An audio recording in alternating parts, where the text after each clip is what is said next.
तो आज की वीडियो में हम लोग फोर लूप के बारे में बात करेंगे। किसके बारे में बात करेंगे? फोर लूप के बारे में बात करेंगे। तो यहाँ पे आपका फोर लूप का डिफिनेशन दिया हुआ है, जिसे आप अपने कॉपी में नोट कर सकते हैं, राइट। तो चलिए हम लोग फोर लूप को एकदम सिंपल लेवल में समझते हैं, राइट। फोर लूप देखिए, सिंपली फोर लूप के अंदर जब तक आपका कंडीशन ट्रू होगा, जब तक आपका कंडीशन ट्रू होगा तब तक आपका क्या होगा, लूप रन करेगा और उसके अंदर जो भी कोड है वो क्या होगा, एग्जीक्यूट होगा, राइट। जब तक आपका कंडीशन ट्रू होगा तब तक आपका लूप रन करेगा और उसके अंदर वाला कोड एग्जीक्यूट होगा। और जैसे ही आपका कंडीशन फॉल्स होता है वैसे ही आपका क्या होगा, उसी टाइम आपका लूप टर्मिनेट हो जाएगा, एग्जिट हो जाएगा और वहीं पे आपका लूप खत्म हो जाएगा, राइट। यही आपका सिंपल फोर लूप है। अब नीचे देखिए, हम लोग फोर लूप का यहाँ सिंटैक्स देखते हैं। For loop, for initialization, condition, update, right. सबसे पहले इनिशियलाइजेशन, इसमें हम लोग क्या करते हैं, इसमें हम लोग वैल्यू असाइन करते हैं वेरिएबल के अंदर। जो भी वेरिएबल हम लोग लेते हैं उसके अंदर क्या करते हैं, वैल्यू को असाइन करते हैं, 0 1 2 3 4 कुछ भी यहाँ वैल्यू हो सकता है। उसके बाद अगला क्या, कंडीशन। कंडीशन में क्या करते हैं, हम लोग चेक करते हैं क्या ये कंडीशन ट्रू है या फिर फॉल्स है। अगर कंडीशन ट्रू होगा तो उसके बाद वैल्यू अपडेट होगा, अगर कंडीशन फॉल्स होगा तो वहीं पर आपका लूप क्या हो जाएगा, टर्मिनेट हो जाएगा। बस यही आपका फोर लूप का सिंटैक्स है और वही यहाँ पे हम लिखे भी हुए हैं। आप चाहे तो इसका स्क्रीनशॉट लेकर आप इसको पढ़ भी सकते हैं। अब आगे बढ़ते हैं हम लोग।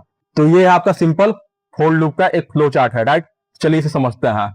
सबसे पहले यहाँ क्या होगा, वो कोड स्टार्ट होगा, राइट, स्टार्ट हुआ। उसके बाद यहाँ पे हम लोग वैल्यू को इनिशियलाइज किया है, जो भी वेरिएबल है, जैसे यहाँ पे आई वेरिएबल है तो उसमें क्या करेंगे हम लोग, थोड़ा वैल्यू इनिशियलाइज किया है। Let suppose i equal to यहाँ 0 रखे हुए हैं। फिर यहाँ पे हम लोग कंडीशन चेक करेंगे, क्या करेंगे, यहाँ पे हम लोग कंडीशन चेक करेंगे कि आई एन से छोटा है कि नहीं है। अगर आई एन से छोटा है तो यहाँ पे जो भी आपका कोड है, जो भी आपका स्टेटमेंट है लूप के अंदर, वो क्या होगा, एग्जीक्यूट करेगा। और अगर यहाँ पे आई एन से छोटा नहीं होता तो यहाँ पे क्या हो जाएगा, आपका लूप यहीं पे खत्म हो जाएगा। क्या हो जाएगा, आपका यहीं पे लूप खत्म हो जाएगा, राइट। लेट सपोज मैंने यहाँ पे आई 0 है और एन यहाँ पे 5 है, तो 0 5 से छोटा है, यस छोटा है, तो यहाँ पे क्या होगा, आपका स्टेटमेंट एग्जीक्यूट करेगा, कोड आपका एग्जीक्यूट करेगा। फिर देखेंगे 1 5 से छोटा है, जी छोटा है, तो यहाँ पे क्या होगा, फिर से आपका स्टेटमेंट एग्जीक्यूट होगा और यहाँ पे अपडेट होगा वैल्यू, राइट। यहाँ पे क्या होगा, वैल्यू आपका अपडेट हुई होगा साथ में। फिर वंस ये 2 बन जाएगा, अपडेट होगा तब। क्या 2 5 से छोटा है, तो फिर यहाँ पे आपका कोड एग्जीक्यूट करेगा, फिर अपडेट होगा, फिर 2 से ये 3 बन जाएगा। लाइकवाइज ऐसे 0 से लेके 5 हो जाएगा। 0 से पहले 1 बना, अपडेट हो गया, फिर 0 से 2 बना, फिर 0 से 3, फिर 0 से 4, फिर 0 से 5। क्या 5 5 से छोटा है, 5 5 से छोटा नहीं, तो यहाँ क्या हो जाएगा, आपका कंडीशन फॉल्स हो जाएगा। यहाँ क्या हो जाएगा, कंडीशन फॉल्स हो जाएगा और यहीं पे आपका लूप क्या हो जाएगा, एग्जिट हो जाएगा, राइट। ठीक इसी तरह आपका फोर लूप वर्क करता है। इसमें हम लोग अपडेशन क्या कर सकते हैं, वैल्यू को इंक्रीमेंट कर सकते हैं या फिर डिक्रीमेंट कर सकते हैं, राइट। चलिए आगे बढ़ते हैं।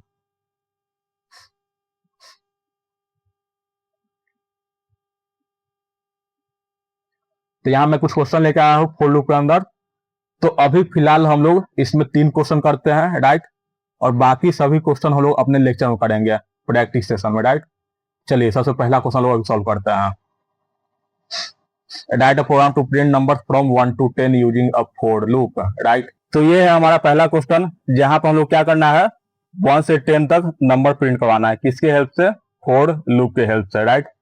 तो सबसे पहले हम लोग यहाँ पे सी लैंग्वेज का सिंटेक्स लिख लेते हैं, राइट। Include stdio.h, right. यहाँ पे stdio लिखना, ना कि studio लिखना है, राइट। कितने बच्चे यहाँ पे स्टूडियो लिख रहे, स्टूडियो नहीं, यहाँ पे stdio.h लिखना है। उसके बाद इंट मेन। अब यहाँ पे सबसे पहले हम क्या करेंगे, एक वेरिएबल डिक्लेयर करेंगे। लेट सपोज मैंने वेरिएबल आई ले लिया, राइट, मैंने वेरिएबल आई ले लिया। अब इसके अंदर हम लोग फोर लूप लगाएंगे। कौन सा लूप लगाएंगे, इसके अंदर हम लोग फोर लूप लगाएंगे, राइट। सबसे पहले हम लोग आई क्या करेंगे, यहाँ पे इनिशियलाइज करेंगे, आई इज इक्वल टू 1 से लेकर 10 तक हम लोग को नंबर प्रिंट करना है।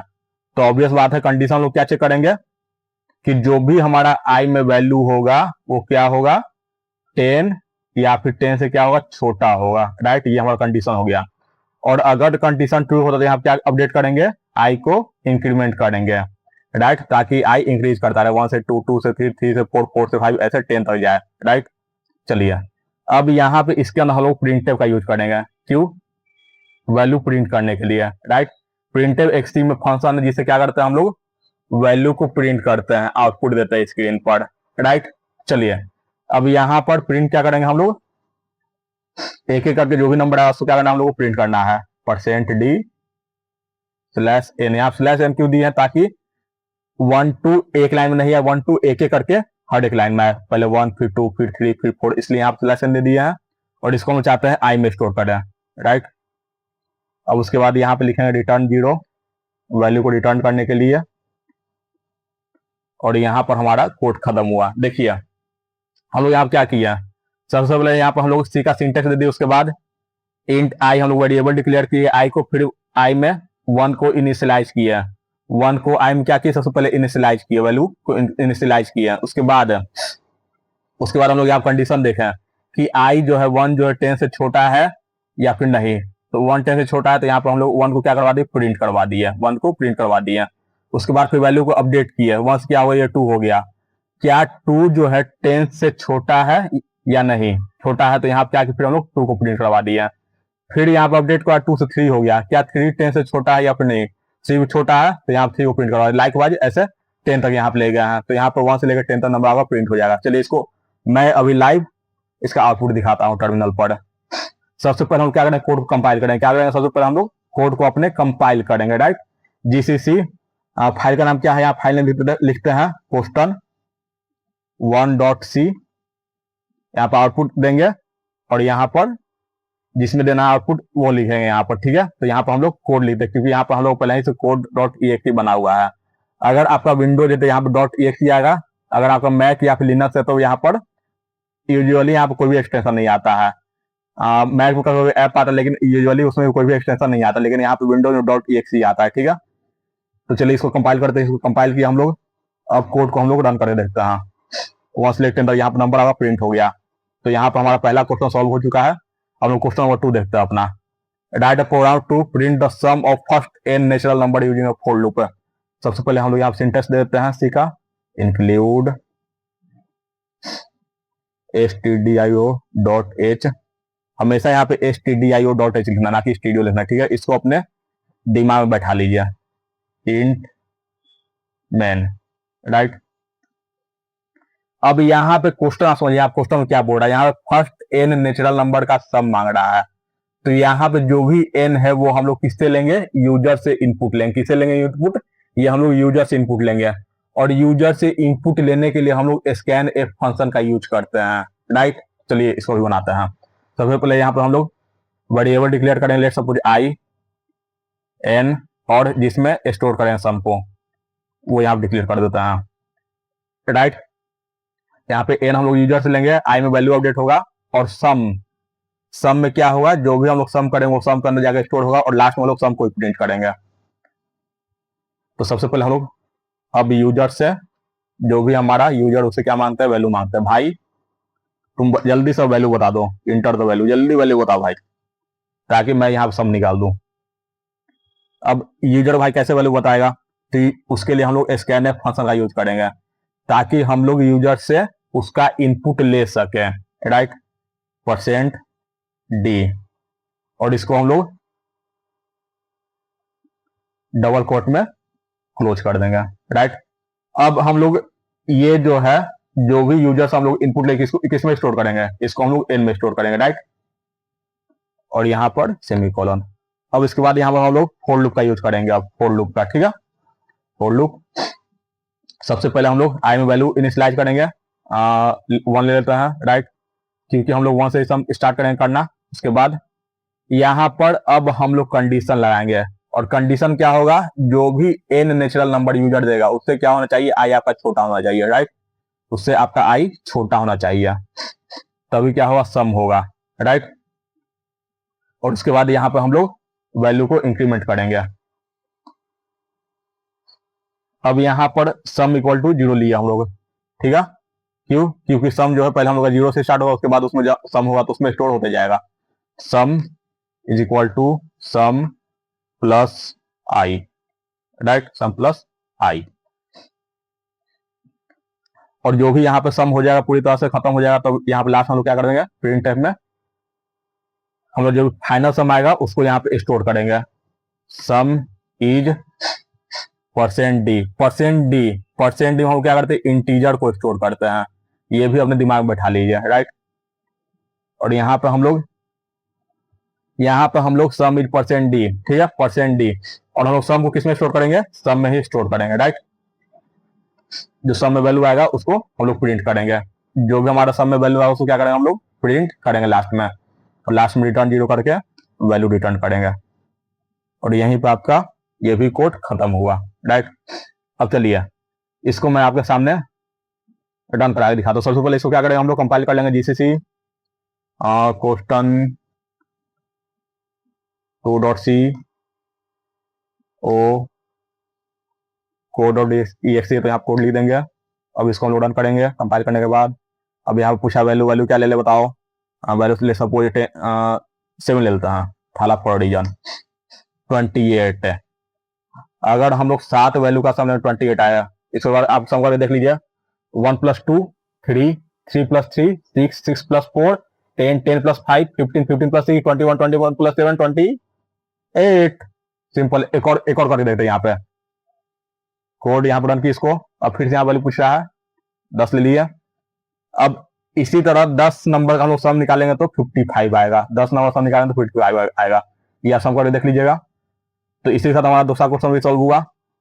इसको मैं अच्छे से आपको समझा देता हूँ। सबसे पहले मैंने यहाँ पे वेरिएबल डिक्लेयर किया, 3 वेरिएबल। आई अपडेट होने के लिए, वैल्यू स्टोर करने के लिए यूजर से, और सम में क्या करेंगे हम लोग, जो भी हम लोग सम कर रहे होंगे वो सम में ही स्टोर करेंगे, राइट। उसके बाद हम लोग यहाँ पे अपना कंडीशन लगाए, इनिशियलाइज करने के बाद कंडीशन लगाए। उसके बाद हम लोग यहाँ पे अपडेट किए, वैल्यू को इंक्रीमेंट किया। उसके बाद हम लोग यहाँ पे सम में वैल्यू को, सम की पहले यहाँ पे सम 0 था तो 0 + 1 1, फिर 1 से यहाँ पे अपडेट हुआ 2 हुआ। 2 जो है n से छोटा है, लेट सपोज n हमारा 7 होगा तो 7 से 2 छोटा है तो 2 + 1 3 यहाँ पे होगा। फिर यहाँ पे 2 से अब यहाँ पे अपडेट होगा 3 हो जाएगा। क्या 3 हमारा 7 से छोटा है तो 3 + 3 6 हो जाएगा। फिर 3 से अब यहाँ पे अपडेट होगा 4 हो जाएगा। 4 + क्या 4 हमारा 7 से छोटा है तो 4 + 3 4 + 6 कितना हो जाएगा, 10 हो जाएगा। इसी तरह हमारा क्या होगा, तो हम यहाँ पे निकल के आ जाएगा, राइट। आई होप आपको ये समझ में आ गया होगा। तो मजा इजी है ये सब। अब हमारा लास्ट क्वेश्चन जो कि क्वेश्चन नंबर 3। अब इसको देखिए क्या करना हम लोग को। यहाँ पर हम लोग को सिंपली टेबल हम लोग प्रिंट करना है रिवर्स ऑर्डर। जो भी हम लोग को आप इनपुट देता है यूजर, क्या वो 5 का टेबल चाहिए, वो 7 टेबल चाहिए, उसको हम लोग को रिवर्स ऑर्डर में क्या करना है, प्रिंट करना है। तो सबसे पहले हम लोग यहाँ क्या करेंगे, सी का सिंटेक्स लिखेंगे। जल्दी से लिख लेते हैं, stdio.h int main, राइट। अब यहाँ पे वैल्यू डिक्लेयर करते हैं int i n ले लेते हैं। चलिए अब यहाँ पे देखिए, जब भी हम टेबल प्रिंट करेंगे तो उसमें क्या क्या चेंज होगा और क्या क्या चेंज नहीं होगा। जैसे 2 1 या 2 2 2 या 4, मैं ऐसी अभी एग्जाम्पल दे रहा हूँ। तो यहाँ पे 2 जो है फिक्स रहेगा, 2 2 2 2 2 2। और यहाँ पे क्या चेंज होगा, 1 2 3 4, 2 1 या 2 2 2 या 4, 2 3 या 6, 2 4 या 8, 2 5 या 10। और लास्ट में फिर इसको मल्टीप्लाई करके हम लोग सॉल्व करेंगे, ठीक है। चलिए इसको करके बनाते हैं। सबसे पहले हम लोग यूजर से मांगेंगे उसका वैल्यू। यूजर भैया जल्दी से वैल्यू दे दो, उसका हम टेबल प्रिंट करते रिवर्स ऑर्डर में, राइट। स्कैन फंक्शन हम लोग यूजर से अब वैल्यू लेंगे, वो भी इंटीजर फॉर्म में, और इसको स्टोर करेंगे। एन में इसको स्टोर करेंगे, ठीक है। अब यहाँ फॉर लूप लगाएंगे। तो अब हम लोग यहाँ क्या लगाएंगे, अपना फॉर लूप लगाएंगे, राइट। तो फॉर लूप लगाते हैं यहाँ पर। सबसे पहले हम लोग यहाँ क्या करेंगे, आई को वैल्यू देंगे। यहाँ पे हम लोग टेबल रिवर्स ऑर्डर में प्रिंट करना है। किस ऑर्डर में प्रिंट करना है, रिवर्स ऑर्डर में प्रिंट करना है, राइट। एक मिनट, रिवर्स ऑर्डर में हम लोग क्या करना है, यहाँ पे टेबल हम लोग को प्रिंट करना है। तो यहाँ सबसे पहले हम लोग आई का वैल्यू 10 ले लेंगे। इनिशियल वैल्यू यहाँ क्या लेंगे, हम लोग सबसे पहले 10 लेंगे, राइट। उसके बाद हम लोग यहाँ पे कंडीशन देंगे। कंडीशन में क्या देंगे हम लोग यहाँ पर, अगर हम लोग रिवर्स ऑर्डर में टेबल को प्रिंट करेंगे 2 10 या 20, 2 9 या 18, लाइक बाई 2 1 या 2, तो हम लोग को 1 तक जाना है, 0 में नहीं जाना। 2 0 या 0 हो जाएगा, तो हम लोग बस 2 1 या 2 तक जाना है, राइट। तो यहाँ पे हम लोग का जो भी वैल्यू होगा वो 0 से बड़ा ही होगा। तो यहाँ पे कर देते हैं आई इज ग्रेटर देन 0, ये होना चाहिए। और उसके बाद आई में क्या होगा, डिक्रीमेंट होगा। इस बार क्या होगा, डिक्रीमेंट होगा। 10 से 9, 9 से 8, 8 से 7, 7 से 6, 6 से 5, लाइक वाइज जैसे क्या होगा, डिक्रीमेंट होगा, राइट। अब इसके बाद यहाँ पे हम लोग अब टेबल प्रिंट करेंगे अंदर में ही, ठीक है।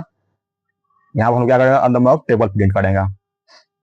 टू के लिए हम क्या करेंगे, यहाँ पे %d इंटू %d, यहाँ पे n हो जाएगा, इज इक्वल टू %d,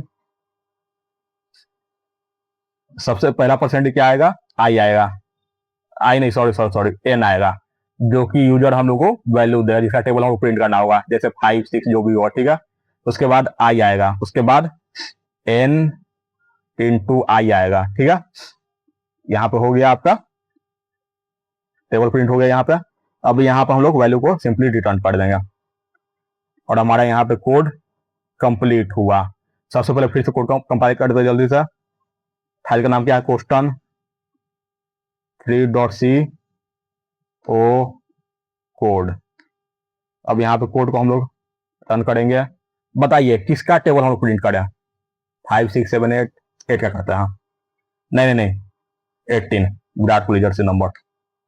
अब देखिए यहाँ पे ये टेबल प्रिंट हो गया है, लेकिन ये टेबल एक ही लाइन में आ रहा है। हम क्या चाहते हैं कि टेबल मतलब अलग अलग लाइन में आए, पहले 18 10 जा 18 118 18 9 जा 162 ऐसे करके आए, तो यहाँ पे /n लगा देंगे। अब फिर से हम लोग एक बार फिर से कोड को कंपाइल करते हैं, जीसीसी क्वेश्चन 3.c ओ कोड और फिर सेटिंग लेते हैं यहाँ पे। अब देखिए यहाँ पे अच्छे से यहाँ पर टेबल प्रिंट कर होके स्क्रीन पे आ रहा है, राइट। तो सिंपल यही हमारा फॉर लूप और ये था कुछ क्वेश्चन। फिर से आपको ये बोला मैं आंसर समझा देता हूँ, इसका फिर से मैं आपको सोल्यूशन समझा देता हूँ। सबसे पहले मैंने यहाँ पे क्या किया, सी का सिंटेक्स ले लिया, उसके बाद मैंने यहाँ पे 2 वेरिएबल डिक्लेयर किए, फिर यहाँ पे यूजर से मैंने उसका वैल्यू मांगा और उसको एन में ले जाकर स्टोर किया, जो भी वैल्यू आया इंटीजर फॉर्म में। फिर यहाँ पे मैंने कंडीशन आया जो भी मैंने अभी बताया, फिर यहाँ पे मैंने टेबल प्रिंट किया और यहाँ वैल्यू को रिटर्न कर दिया और ये रहा आपका यहाँ पर आउटपुट है। अब यहाँ पे 7 करके प्रिंट देते हैं, तो यहाँ पे आ गया 17 17 7 9 63, कहाँ तक आया 7 तक है। तो यही था हमारा फॉर लूप का लेक्चर। आई होप आपको यहाँ तक कोई भी डाउट नहीं होगा। अगर कोई भी डाउट है तो मुझे कमेंट सेक्शन जरूर पूछें। और भी क्वेश्चन है जो कि मैं आगे आने वाले लेक्चर में उसको कवर करूंगा अपने एक प्रैक्टिस सेशन में, राइट। तो चलिए वीडियो यहीं पे खत्म हुआ, धन्यवाद।